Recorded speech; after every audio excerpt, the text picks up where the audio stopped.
तो हमने हमारे पिछले वीडियो में देखा था कि लूजिंग का वो फायर लैंग्वेज का क्रिस्टल तियानलो ऑप्शन हाउस की सबसे महंगी प्राइस में बेचा था। जिसके बाद जब वो वहाँ से जा रहे थे तब मिसलू उन्हें उनके पैसे देने के लिए आई थी, लेकिन लूजिंग ने वो पैसे लेने से मना कर दिया था, बल्कि उनकी जगह पे वहाँ पर कई सारे आर्कन वेपन्स खरीद लिए थे। और उसके बाद जब वो वापस से ड्रिज़ल पिक के लिए जा रहे थे तब उन्हें जाओ फेंग के कई सारे असैसिन्स ने चारों तरफ से घेर लिया था। और अब आगे तो हमारे वीडियो की स्टार्टिंग में उन असैसिन्स का लीडर लूजिंग से कहता है कि तुम चुपचाप हमें वो मैनुअल दे दो वरना हम तुम्हें छोड़ेंगे नहीं। जिसकी बात को सुनकर लूजिंग भी समझ गया था कि ये जाओजी फैमिली के लोग हैं, इसीलिए वो उनसे कहता है कि तुम्हें यहाँ पर शर्म नहीं आती है कि तुम लोग कितना गंदा काम करते हो दूसरों से उनकी चीजें छीन कर।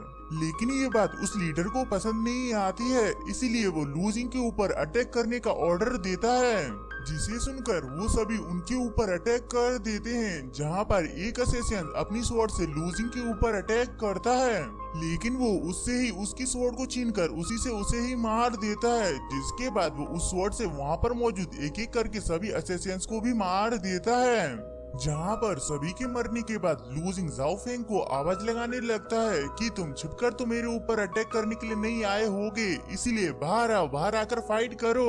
लेकिन तभी उन असैसिन्स का लीडर कहता है कि वो तुम जैसे छोटे मोटे लोगों के लिए बाहर नहीं आते हैं, तुम लोगों के लिए तो हम ही काफी हैं। और ये कहकर वो लूजिंग के ऊपर अटैक कर देता है, जहां पर लूजिंग भी उस अटैक को बड़ी आसानी से रोक लेता है कि तभी वहां पर मोचन आकर गिरता है। जिसे देखकर लूजिंग उस लीडर को दूर फेंक कर भागता हुआ मोचन के पास में आता है कि तुम ठीक तो हो। और उसकी इस हालत को देखकर लूजिंग समझ गया था कि वो लोग अभी इनके साथ फाइट नहीं कर सकते हैं, इसीलिए वो वहां से भागने का डिसाइड करते हैं।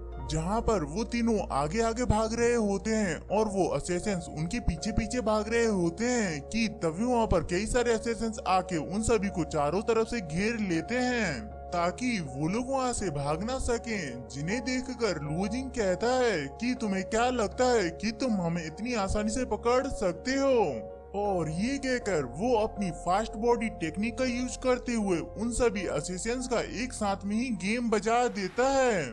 जिसके बाद वो तीनों जल्दी से वहाँ की गलियों से भागने लगते हैं कि तभी वहाँ पर जाओ फेंग आ जाता है और उन्हें आवाज लगाता है, जिसे अपने सामने देखकर मोशन और वुशियांग तो पूरी तरीके से घबरा जाते हैं। और वहाँ जाओ फेंग उनसे कहता है कि तुम्हें क्या लगा था कि तुम लोग मुझे ऑफेंड करके बड़ी आसानी से यहाँ से भाग जाओगे और जाओ फेंग कुछ भी नहीं करेगा।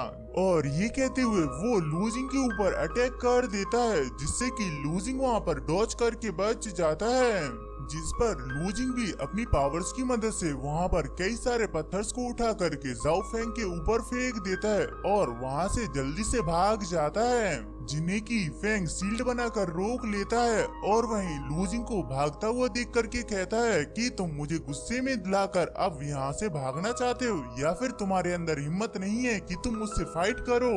और इसी के साथ ही में वो वहाँ पर अपनी पावर्स का यूज करने लगता है, जहाँ पर उसकी पावर्स इतनी ज्यादा होती है कि उसके चारों तरफ एनर्जी की बाढ़ आ जाती है। और वहीं मोचन और वुशियांग भागते हुए एक बोट पर आ गए होते हैं ताकि वो लोग वहाँ से निकल सकें। जिसके बाद वो जल्दी से लूजिंग को आवाज लगाते हैं, लेकिन लूजिंग तो अभी भी वहाँ पर जाओ फेंग से बच के भाग ही रहा होता है कि तभी हम लोग वहाँ पर देखते हैं कि जाओ फेंग अपनी पावर्स की मदद से वहाँ पर एक बहुत बड़ी बिल्डिंग को उठा लिया होता है और उस बिल्डिंग को लूजिंग के ऊपर फेंक देता है, जिससे कि लूजिंग वहाँ पर बड़ी मुश्किल से बचकर उससे भाग पाता है। और वहीं वो भागते हुए उस बोट के पास में आ गया होता है, लेकिन उस बोट की चेन अभी भी उस बंदरगाह से बंधी हुई होती है, इसीलिए लूजिंग वहाँ पर अपने डैगर का यूज करके उस चेन को तोड़ देता है। जिसके बाद वो वहाँ पर एक लंबी सी छलांग मारकर उस बोट के ऊपर आ जाता है, लेकिन तभी वहाँ पर एक असैसिन उनके ऊपर अटैक करता है, जिससे कि वो लोग वहाँ पर बड़ी मुश्किल से बच पाते हैं। और वहीं अब वो लोग उस बंदरगाह से दूर आ गए होते हैं, इसीलिए वो सभी वहाँ पर उनका कुछ भी नहीं बिगाड़ पाते हैं। जिन्हें जाता हुआ देख करके फैंग बिल्कुल ही आग बबूला हो जाता है। इसीलिए वो अपनी गुस्सा को उन सभी असेसिन्स के ऊपर उतारता है कि तुम लोग इतने सारे होने के बावजूद भी क्लियर स्काई सेक्ट के सिर्फ कुछ डिसाइबल्स को नहीं रोक पाए। इसीलिए वो वहाँ पर गुस्से में अपने ही हाथों से उन सभी को मार देता है।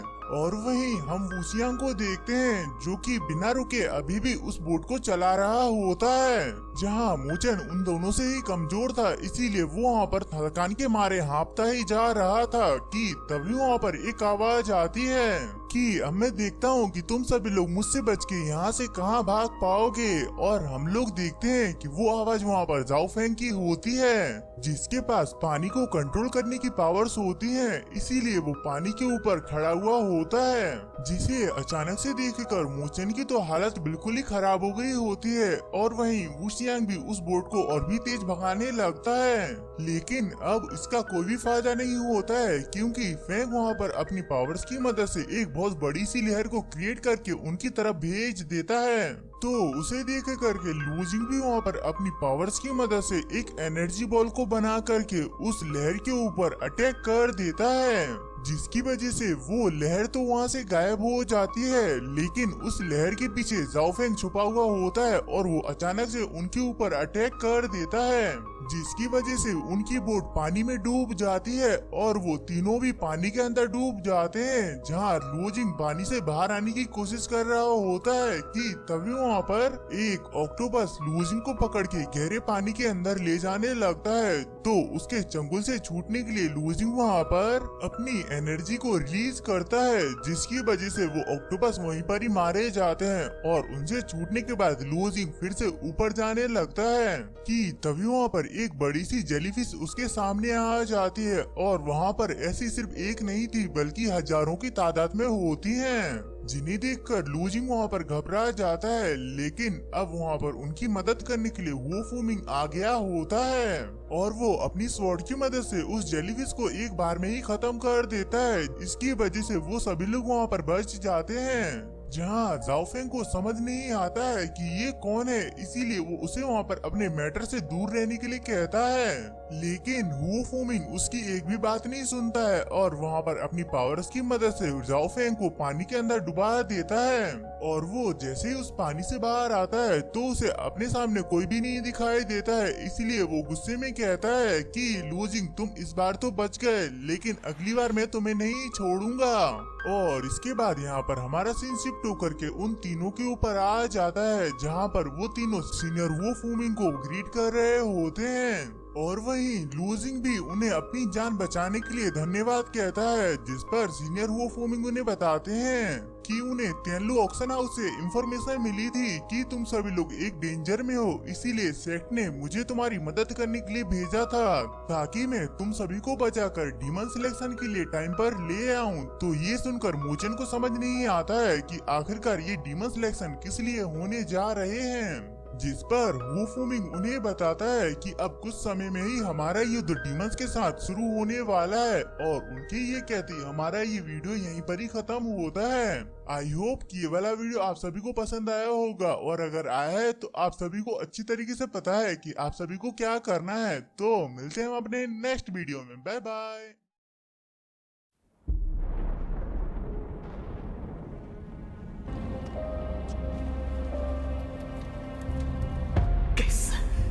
吸收斗气的速度远超之前，却为什么无法凝聚于体内？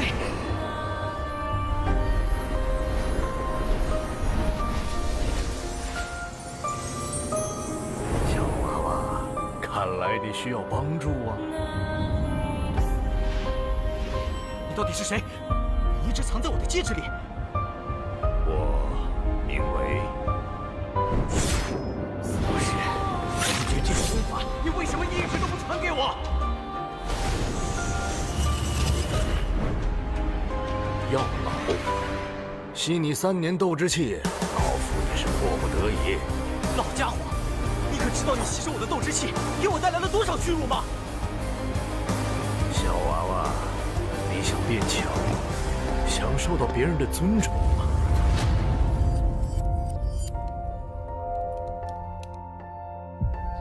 是时候前去迦南学院了，早日找到陨落心炎，也可以早日为你炼制躯体。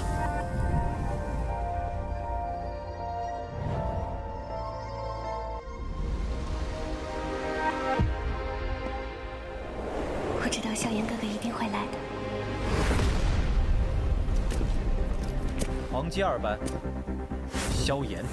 从今天起，你的麻烦将会络绎不绝。只要有实力，猎物与猎人的位置随时都能调换。我希望我们这支新生势力能像磐石一样屹立在内院强者之列。原来我心灵的本体。还忘了告诉你，那个什么强榜第1名就是我。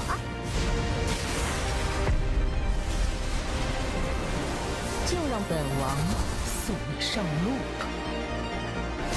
挑战你，只是萧炎哥哥说想看见你亮眼的一面。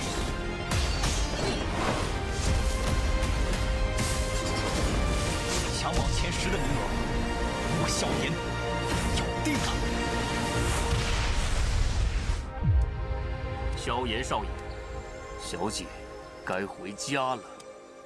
薰儿，等着我，我会去找你的。不管你背后势力是如何庞大与恐怖，你是我的。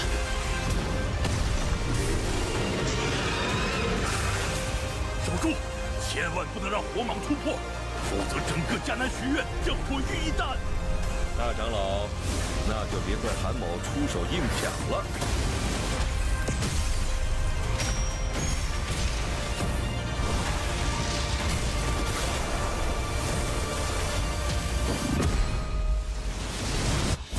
老师，放心吧，清理门户的事情交给我来做。要是你，师兄会让你和老师一起永来此地。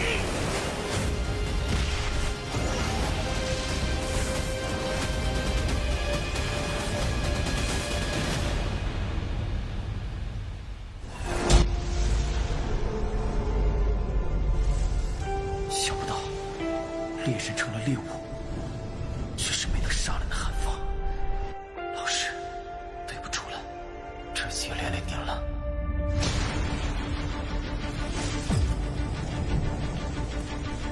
离开吧，弱者没有资格拥有的。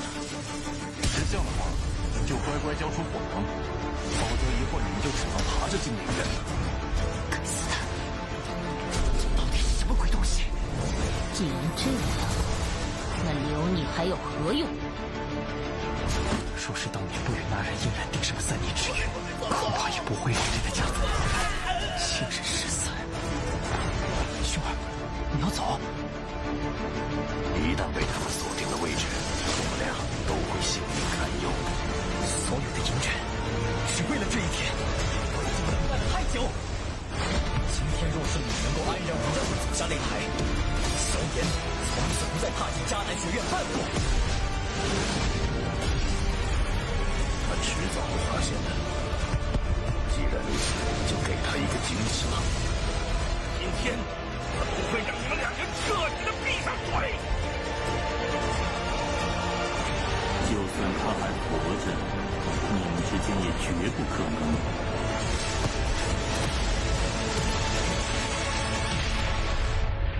加玛帝国云岚宗，我萧炎回来了。